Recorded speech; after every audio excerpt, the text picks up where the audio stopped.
Mà đến đây nào. Đây huli chả. Đây huli chả. Xia. Xì xiong hả? Bây giờ.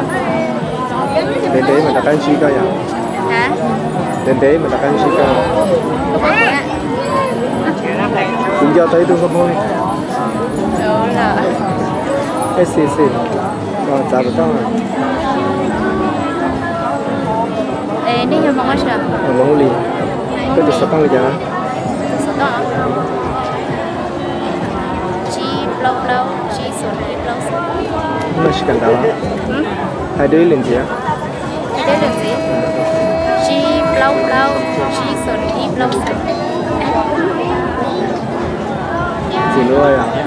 Chỉ cần đó đó.